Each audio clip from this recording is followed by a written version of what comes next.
You are listening to the Radio Atlas. Story time. I am Masa and you're listening to Stories with me. رادیو اطلس را میشنوید. کانال داستان. Stealing the Hills by Josephine Feeney. Level 2. Elementary. Chapter 4. Mr. Beach had the meeting in the big room next to the church. He stood at the door and smiled at everybody and said, "Hello." Inside, in one corner, there was a big table with lovely food on it. When the meeting began, Mr. Beach did not say anything. A young woman stood up at the front of the room. She was very pretty. As soon as she started to speak, everybody liked her. She talked about Mr. Beach's plans for the old mine buildings. Then she said, "Mr. Beach now owns the supermarket too. There will be lots of more jobs there." It was late now. People began to look at the lovely food. They were tired. Mr. Beach's plans were not very interesting or exciting. "One more thing," the young woman said. "Mr. Beach is going to buy the hill next to the country park." She began to put her things away. "Thank you for listening," she said. "What for?" a man said from the back of the room. It was old Mr. George. He was about 90. "I don't understand you," the young woman said. "Why is Mr. Beach buying the hill next to the country park?" Mr. George asked. The young woman looked quite angry. She looked hard at Mr. George. "That's not your business," she said.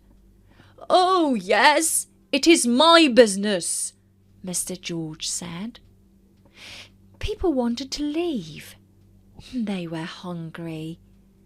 They wanted old Mr. George to be quiet. They wanted to eat all the lovely food and go home.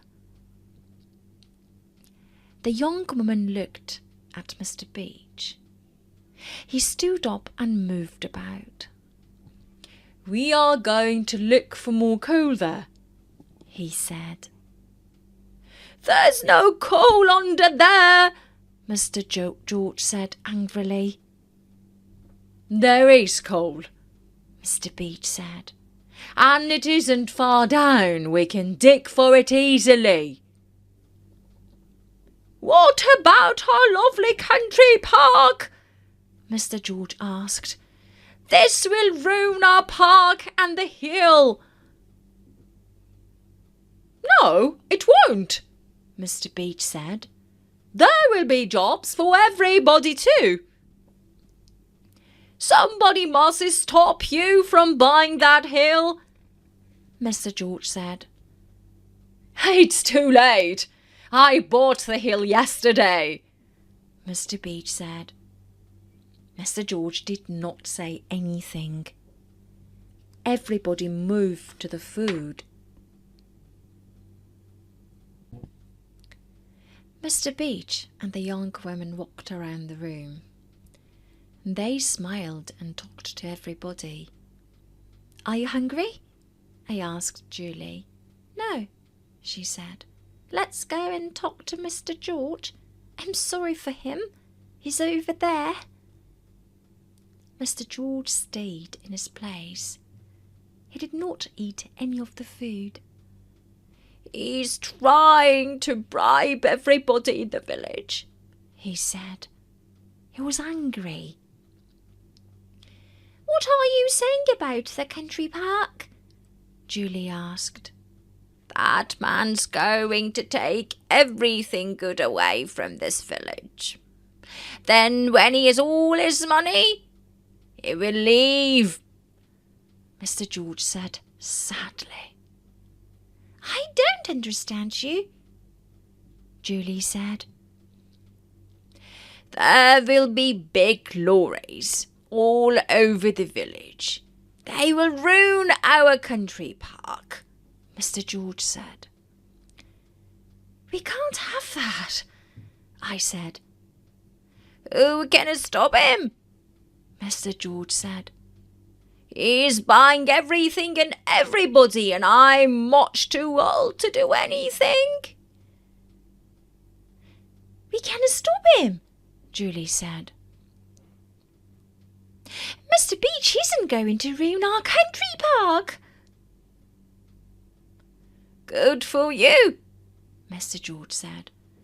"I'm too old for him, but perhaps you young people can do something." "We're going to stop Mr. Beach," I said. "You watch us."